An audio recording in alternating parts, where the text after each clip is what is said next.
Good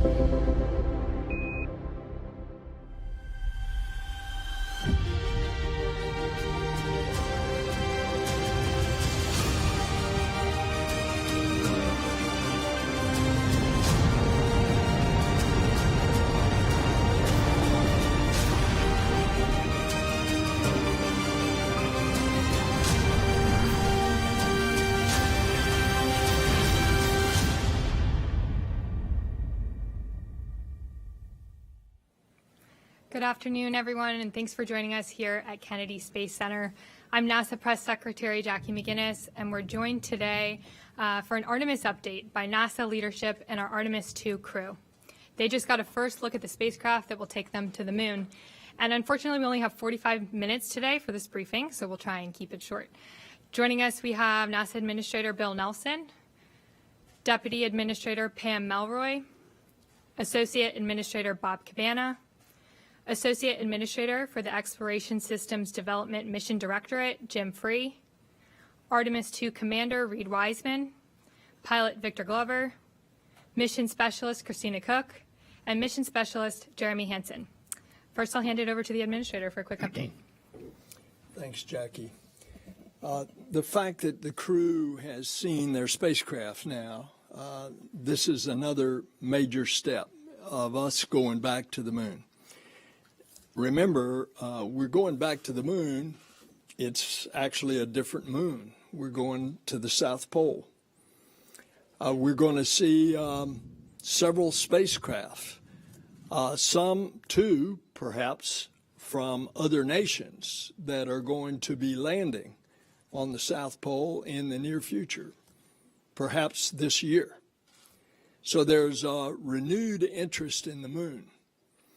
And of course, it's there because the potential of water. And if there is water in enough abundance, then you have the potential for hydrogen and oxygen, which would fit in very nicely with why we're going back to the moon this time after a half century. We're going back to learn to live in a deep space environment for long periods of time so that we can go to Mars and return safely. Now, along the way, there are going to be several scientific excitements, the development of new tools, the development of new implements, the development of new procedures, all of which it's in this Moon to Mars program. And that's the goal. We're going to venture out into the cosmos. We go back to the moon this time in a different way. We go back with commercial partners. And we go back to the moon with international partners. You should have seen the reaction when Reed brought the crew to Ottawa and they were in front of the Parliament. Or you should have seen Jeremy in his 10-gallon hat at the largest rodeo in the world in Calgary, Alberta. There's an excitement there that I can tell you that's quite exceptional as an international mission. You should see the fact that moi, having just returned from South America, 3 countries, Brazil, Argentina, and Colombia, no hesitation about the president of those countries receiving our NASA delegation. And not only excitement, but enthusiasm of presidents that amazed our U.S. State Department embassy staffs that would accompany us. There is this excitement in the international community. And of course, all along in the science that we're going to discover things just like I say about the James Webb Space Telescope, we're going to answer questions that we don't even know what the questions are right now. But I remember back on the 60th anniversary, they had me go to Houston 60 years to the day, and Rice University was having this celebration. And it was in the same place that President Kennedy spoke to an audience in that Rice Stadium. This was, a long time ago. But he said he had already declared in a speech to the joint session of Congress about a year earlier. In the meantime, John Glenn had flown, so we knew we were on our way. And Kennedy went there and he said, we go to the moon not because it's easy, but because it's hard. And space is hard. And there are those discoveries in overcoming this very hard environment that are going to fill us and our nature as discoverers and as adventurers. And that's why we're going back to the moon and then on to Mars. Thanks, Jackie. Thank you, sir. And now Deputy Administrator Mallory. Is it on? Okay, great. It is really a thrill for Bill, Bob, and I to be here with the Artemis II crew to see their flight hardware. I think it brings back happy memories for the three of us of seeing our flight hardware, but also a shiver down our spine as we step forward into the next chapter of our destiny in human spaceflight. So we are going to stay, as the administrator said. That's very important, and we have the hardware not just for Artemis II, but for flights all the way out through Artemis VI already in work. And that's very significant. We've been spending a lot of time the last couple of years to really focus on what are the objectives that we need to prove on the moon. What exactly do we need to learn before we're ready to go to Mars? And this is a crucial first step along that way. One of our North Stars is science. That's why we explore, to learn more about the universe, our solar system, our Earth, ourselves. And there will be some exciting experiments on Artemis II, mostly focused on radiation and crew, because we now have the opportunity to have a crew that we have to advance this particular kind of science. But I do want to say for a moment, personally, as a test pilot, how important this mission is for test flight. All the things that we want to do with this vehicle, we have to understand that vehicle and its capabilities and push its envelope in order to achieve all the things that we hope to do with it in the future. So that is the critical focus of this mission, is to do that test flight, to push the boundaries, to learn about this vehicle and its capabilities so that we can continue to do amazing things on the surface of the moon and then eventually on Mars. And this is the beginning of that cadence, and we're excited to be here today to see us off on that first chapter. Well, I just want to say that it's always great to come home to Florida and KSC. This is where the action actually is, and not up in Washington, although it's a different kind of action up there. And it's great to see the crew. It's great to be part of this leadership team. This is our crew up at NASA headquarters, and I can't think of a finer team to be a part of than with these two. This crew down here, they're something special. They are really great people, very accomplished. And seeing them see the spacecraft, I know when they saw it, it makes it real. They know that they've got a mission that's coming up. I think back to when we were seeing the modules of the International Space Station when they were just in aluminum shell and watching them come together and be completed. We knew we were going to have a mission when we got to go up and assemble the space station. It really makes it real. They got something to look forward to, and I envy them. I know these guys really well, and I'm very concerned about their health and safety. And I want you to know that as we move forward, going to the moon, going to the South Pole, safety is going to be paramount. It's not without risk, but we're going to do our very best to understand all the issues, the risks, to mitigate them as best we possibly can to ensure the safety of this crew. And that means a lot. And I want you to know, having lived through Challenger as a young astronaut candidate and through Columbia in a senior leadership position, we're going to do our absolute very best to ensure that when they strap in, we have done all that we possibly can to ensure their safety. We're learning a lot from the first Artemis test flight, Artemis I, and that's going to help prepare us for Artemis II. And Jim Free, my good friend who's leading this exploration effort for us, will share more about that. It's great to be here. Thanks. Thanks, Bob. Good afternoon, everyone. Great to be here. I guess I'm my own crew here because there's a crew there and a crew there. No, it's really great to share with you where we are with the hardware. We recently, towards the end of July, completed our post-flight assessment review from Artemis I. That's where we go through all the mission objectives, look at open items and anomalies, and trying to decide if we're on the right path for Artemis II.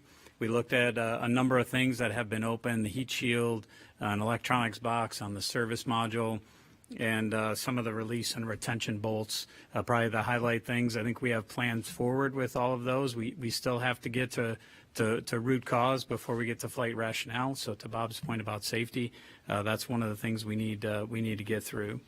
As far as overall, we're still working towards the end of November for 24 for Artemis II.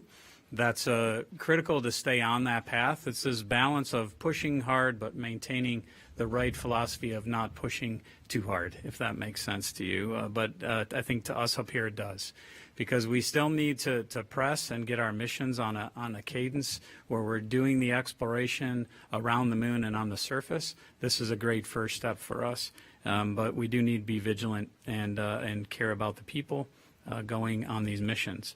We do have a number of weeks of risk to that date.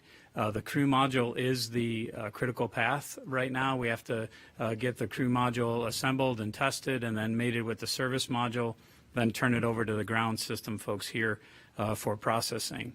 The Exploration Ground Systems team here continues to push towards a mid-November roll of the mobile launch tower out to the pad to do some verification and validation tests of all the systems that have been upgraded and repaired since Artemis I, and they're on a good path to the 16th. They completed a couple weeks ago the repair of the cable that holds up the crew access arm. So that was a big change. We were originally going to roll out on the 1st, but that was one repair we had to make. Orion, I talked about the crew module already. I'm sure it was great to see inside that for the crew. The service module was handed over from our European service module partners and the European Space Agency in June. We're continuing to work on the heat shield. We'll probably look for final disposition of that early next year. The Space Launch System, all the hardware is here right now except the core stage. We're holding the core stage back in Louisiana for some repairs that we need to make to one of the downcomers, and that'll probably be shipped in the November timeframe. There's no impact to the overall critical path or anything for stacking, which will probably start in the February timeframe of next year. From a flight ops perspective, obviously the crew training is well underway. The landing and recovery team, which is part of the ground system group here at Kennedy, did the underway recovery test number 10 last week, which included a night recovery. And I know the crew got to see the team in San Diego before they put to sea. We're really not working major issues right now. We have some of the dispositions I talked about, but I think we're on a good path, and I want to stress that vigilance piece. I tell everybody, and I think I sat here at this table and said Artemis I was a great mission. We learned so much from it. The success was incredible. The only thing that carries over from that mission is the engineering. We're using all new hardware, so that vigilance of putting that hardware together and calling out when things are not right or there's a concern is really important, because these four folks next to me here depend on us to do that. So that'll be a focus of the team, and look forward to talking to you as we head closer to Artemis II. Reed? Awesome. Thanks, Jim. We made it to Kennedy. This is awesome. I'll speak on behalf of Victor, Christina, and Jeremy, and then we'll get into some questions. But we're fired up. It's a great day yesterday when you walk around the corner at the Neil Armstrong Operations and Checkout Facility, and there's your spacecraft that you're going to ride in. The ship, as they call it over there. And we got to look inside and hang out, and it was really quite fascinating. We've been busy since April 3rd. It kind of started with a bit of a media blitz, but then we got down to work. We've been studying spacecraft systems at the Johnson Space Center. We have gone out to Denver to visit with the Lockheed facilities out there and meet the engineers that are working on the vehicle from the software, controls, and displays. As Jim said, we were out in San Diego working with our beloved United States Navy and the rescue and recovery forces that are working alongside NASA. And now here we are for our first visit as a crew to Kennedy Space Center. I think I want to touch on just two quick things. First, we get asked often what the measure of success for Artemis II is. And to the four of us sitting here, the measure of success for Artemis II is seeing our colleagues on the lunar surface, seeing our colleagues assembling Gateway, and then seeing people that are following in our footsteps walking on Mars and coming back to planet Earth. Like, that is the measure of success for us. Artemis II is the tiniest footnote in the Artemis campaign, and that is really what we believe. And every day that we go to work, we're looking at this vehicle for the future. We're not looking at this vehicle for Artemis II, and that means a lot to us. The other thing that I wanted to say, because it's really struck us, is we hear about the hardware, and it's real. Most of you saw it this afternoon with the spacecraft. Those that have been to Michoud have seen the booster. Out in Utah, our solid rocket booster segments are getting ready to be shipped down here for stacking. But as we go around and see the hardware, the thing that blows us away is the quality and the youthfulness of the people that are working on this program. These Americans, these Europeans, our Canadian allies to the north, when you get in these small rooms of 15 to 20 people and you see not only how hard they're working, but how motivated they are, how excited they are to be a part of this every single day. I wish every American, every Canadian, every European, everyone that's a part of Artemis, I wish they could just go see what we get to see, the quality of these people. It is totally awesome. Thank you. Thanks, Reed. And now we'll take your questions. For those of you joining us on the phone, you can press *1 to join the queue. And for those of you in the room, if you could wait for the mic to reach you. First, we have a question with Marcia Dunn with the AP. Marcia Dunn, Associated Press. Maybe for Mr. Free, or I don't know. What's your working target date for Artemis 3? Is it still late 25? And for Artemis 2, is there any thought being given to upgrading to a real orbital flight? And if not, why not? And maybe you could tell me if that adds so much more complication that you wouldn't even want to try it, Reed. I don't know. But those are my questions. Yeah, so for Artemis 3, we're still working to our contractual dates with everyone, which is the December of 25. We did receive a updated schedule from SpaceX that we're looking to get some more detail on. We were at Starbase a couple weeks ago and really spent some time going through their major milestones to the Artemis 3 mission, which includes a prop transfer mission as well as the uncrewed demo. So really kind of sharing our philosophy, their philosophy, where they are with the hardware, trying to understand their schedule some more. So I think we'll look at that and update around that in the near future after we have some time to digest it. But what we're holding all the contractors to is that December of 25 date. We may end up, flying a different mission if that's the case. If we have these big slips out, we've looked at can we do other missions if the possibility exists there. But right now we're still trying to look at their schedule. The spacesuits are heading to PDR in October, so that's obviously another piece of hardware that is on the path, the critical path to that mission. As far as why not do an orbital mission? I think this mission was designed with safety in mind. So we're going to spend that 24 hours in Earth orbit. That was the first gate of can we get all the systems checked out before we're committed to go to the moon. So That was the first aspect of safety. The second was, what can we do to make sure that we can get the crew home safely, even if we lose all the propulsion capability on the Orion main engine. So we're going to do that burn and do the lunar gravity turn, so we don't have to take that risk. So everything about risk, even the crew size, we try and focus on what's the right crew size for all the tasks that we have to do versus the risk that we put them at to fly the mission. No, don't know if you want to address. The only thing I'll add is every day I go to work, Jeremy tells me that we're putting this thing into low lunar orbit, and I keep telling him, no, we are not, because we are doing the highly elliptic orbit using the interim cryogenic propulsion stage, and our TLI will be done on that European service module built by Airbus, and we're going to use our prop there. We're going to use it smartly. I look at this mission profile as 3 orbits of Earth, and I really like the way we build on it. Our first orbit is 1,200 nautical miles. We get that first 90-minute checkout of spacecraft systems, and if there's something that our mission control teams in Houston don't like, we come home. And then we do that big, highly elliptic burn, and we go out to 38,000 miles, which we're going to be glued to the window at the apogee on that one. But that gives us our 24-hour return capability, and if everything's looking good, we do our TLI burn, which is also our deorbit burn, really, and then we do a few course corrections on the way out and the way back. So I really like the way safety is built into this mission profile, and I don't think we're going into low lunar orbit on this one. Thanks all. Tom Costello with NBC. Here in the middle.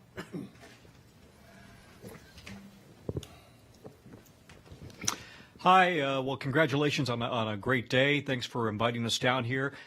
Senator Nelson, to you, there is some discussion about the fact that America isn't the only one aiming for the South Pole right now. Potentially, you've got the Chinese also targeting the South Pole, and maybe even the Russians. Can you give us a sense of what is in play here in terms of the geostrategic issue and needing to get to the South Pole? And is this a competition to see who gets there first and who would have access to that frozen ice, to the water?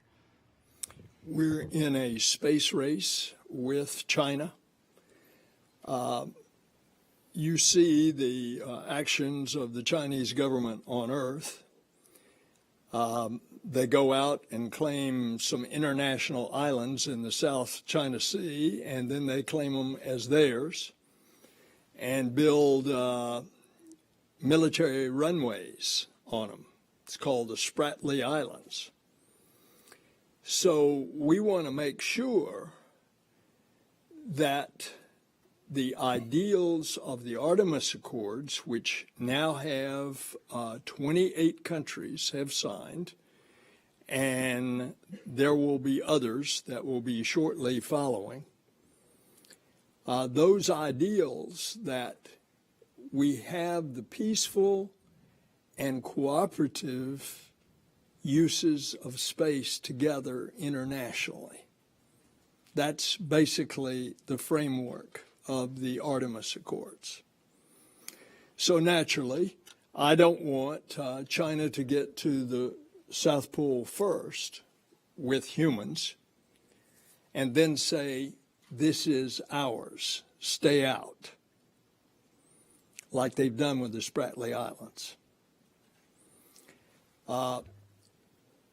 You look at pictures of the South Pole, it's not like what you saw where Neil and Buzz were landing, constantly lit from the sun, a few craters here and there. The South Pole of the moon is pockmarked with deep craters. And because of the angle of the sun coming in, most of those craters are in total darkness the entire time. So it lessens the amount of area that you can actually land on and utilize. And if indeed we find water in abundance there that could be utilized for future crews and spacecraft, we want to make sure that that's available to all, not just to one that's claiming it. Now, you mentioned Russia. As a matter of fact, Russia has just launched a probe to land on the South Pole. We wish them well. As you know, we've had a cooperative relationship with Russia ever since 1975 in Apollo-Soyuz. We built the space station together. We operate it together. But I don't think that a lot of people at this point would say that Russia is actually ready to be landing cosmonauts on the moon in the time frame that we're talking about, going to the moon, or that possibly China would be. And so I think the space race is really, Tom, I think the space race is really between us and China, and we need to protect the interest of the international community for exactly the reasons I've laid out. Thank you, sir. Next question, Kristen Fisher with CNN here in the front. Thank you. Jim, my question is for you, and I just want to follow up on Marcia's question about the timeline for Artemis III. Back in June, you said that you were really concerned that SpaceX's Starship won't be ready in time and that it could push the first launch attempt into 2026. And so I'm curious, after your trip to Starbase, has that level of concern grown, diminished, and if you can give us any insight into what your conversations with SpaceX are like right now? Sure. So I don't. They need to launch, as I said back in June. They need to launch multiple times, not just for us, but for them. And then they need to launch multiple times for us. So we really want to see them find the success in their launches, including the next one, which I know they had a booster fire for the other day. I think my concern is the same because they haven't launched. And now our insight that we got from our visit there was tremendous. We really spent, I think it was a 12-hour day. We got to see some of the hardware, but most importantly, our teams had the chance to talk and go through the details of that cryogenic propellant transfer mission, the ship-to-ship transfer, which is the next big milestone in our relationship with them. It's a kickoff for one of our design reviews. We got we were able to convey for them the importance to us of talking about the whole picture. The administrator, I think, gave you the big picture. We need to talk about what it takes to get those people on Artemis III to the surface. They're excellent at their technical details, and I think just continuing to grow our relationship beyond commercial crew in this area, conveying why it's important for us to see that end-to-end schedule. We have the other elements coming together. That's another concern for me. It's Starship doesn't exist by itself. There's interfaces for our suits. So our suits contractor has to understand the interface and the design and the emulators and simulators that are ready for that. Similarly for Orion, we need that interface to be worked. So I think we have a better understanding in the big picture, our relationship, our needs. But we know they've proven that they can make great progress. I'm sure they will continue to do that. But as I said to Marcia's question, we really are trying to get in the details of that schedule, because when we come up with a date, December of 25 or whatever that date might be, we want to have confidence for our teams that we all have a realistic path to get there. Thanks, Jim. Next, we'll take a question from the phones. We have Joey Roulette with Reuters. Thanks, Jackie. Just to follow up on that last question for Jim Free, you had mentioned SpaceX sent NASA an updated schedule. What did that schedule propose? Did it propose backing off of the December 2025 date and doing it sometime later? Based on what you've seen now, I know you're at NASA still evaluating things. What do you think is a realistic date for that mission based on what you know now? Thanks. Thanks, Joey. I think my mom's probably watching this and say, never did I think that Jim would get more questions than the astronauts on the panel. I think our teams are really trying to understand. I'm not going to give you a date, Joey, because our teams are trying to understand what are those trades. So we obviously have to go through a contract change when we make this, because we had a contractual date with SpaceX. And we need to understand where the pressure points are that they have, where our needs are with some of the emulators, simulators, and interfaces that I talked about, and then decide what's the realism of that. We don't want to kind of zero margin schedule. We have to understand what the margin is in all of this. So in order to do that, our teams have to interact. That meeting at Starbase I talked about was one of many. And then I think we'll come out in concert with the leadership team of the agency and say, hey, here's where we think it's realistic, what that date is. Thank you very much. Next question here in the middle.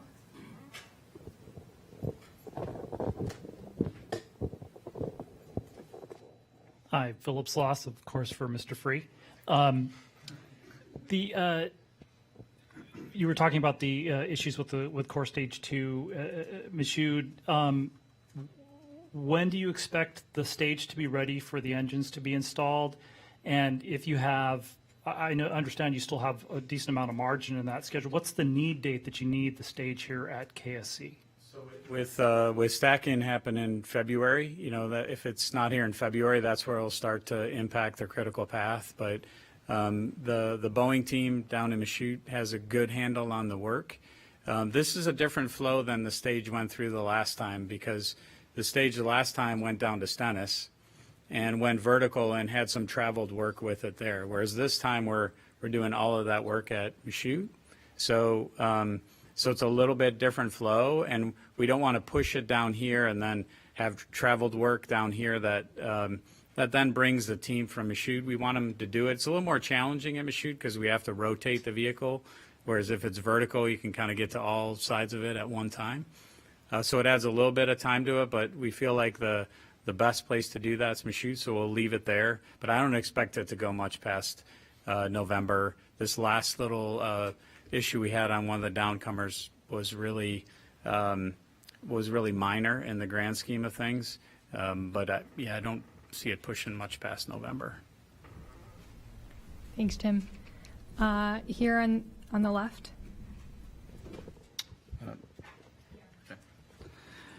Stephen Clark, Ars Technica, another one for Jim Free. You mentioned several weeks of risk to the November 2024 date. Do I take that to mean that you have several weeks of margin or several weeks of negative margin, so to speak, for that late November date? It's negative margin, yeah. And would you characterize the heat shield issue as sort of the largest unresolved issue coming out of Artemis I at this point? And can you update us on what the root cause of that uneven charring and ablation of the heat shield was, and any mitigations that you're looking at for Artemis II, either on the hardware or in the way you fly the reentry? Yeah, I think I definitely want Reed and the crew to weigh in here. I think it's definitely the biggest open issue out of one. We're going towards root cause, and I think this goes to Bob's comment about safety, and what the leadership team here has asked of us is focus on root cause. We've been through 2 series of tests in the ArcJet out at Ames. The 3rd series is happening this month. We have a fault tree that we've been working down. We have some theories on what the root cause might be. We won't talk about flight rationale until we get through root cause. We just had this conversation. I don't want the team to think about flight rationale, because as soon as you do that, you start to jump past things that might be lurking as a root cause that you might miss. So we have some ideas on what that root cause might be, and these testing series are slowly buying that down. It's tests out at Ames. We've also done tests at Langley. We're doing some tests down at Wright-Patterson Air Force Base in Dayton. So we're using facilities across the country. I think we're on a path to that root cause with the final disposition in April, and of course that's got to come up all the way through the agency. Our technical authority is a big part of that. The crew hears about it. I think they said they just heard about it yesterday, so they're heavily involved. Obviously we're going to make the right decision to keep them safe. If that decision is we have to do something drastic, then we'll do that. But right now we're on a path to press to get to the root cause, and then we'll make the final determination from there. I don't know if you want to add anything to that, Reed. I think you did a great job touching on it, Jim. And every time you see me coming, you take a step back because I'm coming about heat shield. But we really have a lot of really strong trust in this team. We have some really talented researchers and engineers looking at the problem, and I know we will find the right solution. And for sure, this crew, we're not going to launch until we know we're ready, until our team knows that the vehicle's ready, and we will keep the pressure on. But so far, I think all the right things are being done. Anybody else want to comment on it? Thank you both. Next, we have another question on the phone. Andrea Leinfelder with the Houston Chronicle. Hi, this question is for Jim. I was hoping you could give a little more detail on what you meant by saying we might fly a different mission. Like, are you suggesting that if the lander isn't ready in time, maybe you'll fly astronauts around the moon for a second time? Thank you. I think we're always one of the things Pam talked on. I'm not going to get her words right, so I won't even try. But a few months ago, about what we learned from ISS. I think one thing we learned from ISS is to make sure we're flexible, so we keep human spaceflight viable. And one of the things that ISS did was really look at the assembly sequence as hardware was available, and it wasn't. I think it's incumbent upon us to do that. That's what I was referring to, is we're trying to look at all the missions we could fly to keep learning. We may fly 2 and want to fly a different mission for 3 because we want to understand how the system works better. I don't want to look at it as a negative of, hey, we might not fly 3 the same way. For me, it's continuing to learn to do exactly what Reed said, so that eventually we're putting humans on Mars.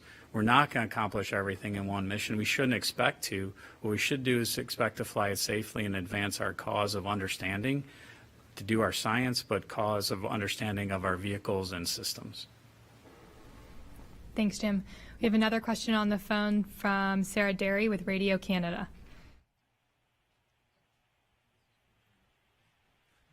Sarah? Le vaisseau Orion, comment ça s'est passé aujourd'hui? Peut-être un mot sur ça, s'il vous plaît. I'll say a couple words in French and then in English so it's understood here as well. But pour moi, c'était incroyable voir la capsule Orion pour la première fois.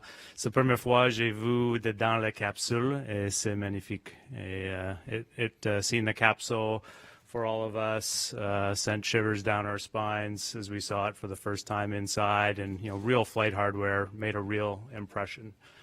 And something that kind of stood out for me over the last couple months as we've been getting into the systems, digging in deeper to the systems, is that I already knew going to the moon was hard. Administrator, you talked about it. Kennedy talked about it. That's why we're doing it. I already knew it was hard, but boy, it's harder than I thought. As I start to look at all the systems and all the people trying to get to the solutions that we need to really get to the moon and get back and still be breathing when we land in the Pacific Ocean, it makes an impression. And when we're talking about timelines and stuff, what's so obvious to all of us behind the scenes when we see it day to day is the success is not in the final solution. It's not in the touchdown or the launch date. The success is in the learning that's happening like right now. Like learning is happening right while we're sitting here, and stuff that is going to serve us on our ultimate objective, which is to get to Mars. Here on the right, if you would say. Yeah, J.D. Gallup with Florida Today, USA Today. Just a quick question. You talked about training and testing. What do you guys do to relax? What are you doing to kind of mentally prepare for going on this mission? You go first, I'll follow up. So, we spend a lot of time doing this, spending time with you all, sharing the good news. So honestly, when we're not doing this, that's a good time too. But no, we understand how important this is, and thank you for being here to share the story. But I have a family. I'm a husband and a father, and just the time that I get to spend with them, and they understand how hard we're working to make this successful. And so just being able to be home and truly relax, that is a win in and of itself. So it's great to be here, but it's also going to be great to get back home. Yeah. And, Victor brought up family, and I think one of the fun things that we do as a crew is get our families together. When we travel, oftentimes our families will come and they'll get to know each other, and that is really a great way to integrate. We feel like a family in and of ourselves, and I think they are also feeling that way. But just taking time. Last night, for example, on this trip, we found a restaurant, and the 4 of us went out to dinner together and had a great time, just, camaraderie and spending time together. So all the normal things, just like we'll have those group meals in space in the Orion vehicle. We're doing it here on Earth to prepare for for getting to know each other and all that trust and relationship building that's going to be needed for ultimately the successful mission that we're going to do together. And I'm hearing whispers or a question about which restaurant. We're government employees, you know. Yep, no endorsement. Next question. Richard with the Orlando Sentinel. Hi, thanks. And this is for the astronauts. Sorry, Jim. Last time Reed and I were in the same room, we spoke. We had an Apollo astronaut telling us great stories. I'm wondering if each of you have had the opportunity to discuss with any of the people still with us who have already traveled to the moon, and if there's any inspirational stories that you might be able to share. Thank you. I almost missed a call from General Tom Stafford because I thought I was a telemarketer on the day that we were announced as a crew on April 3rd.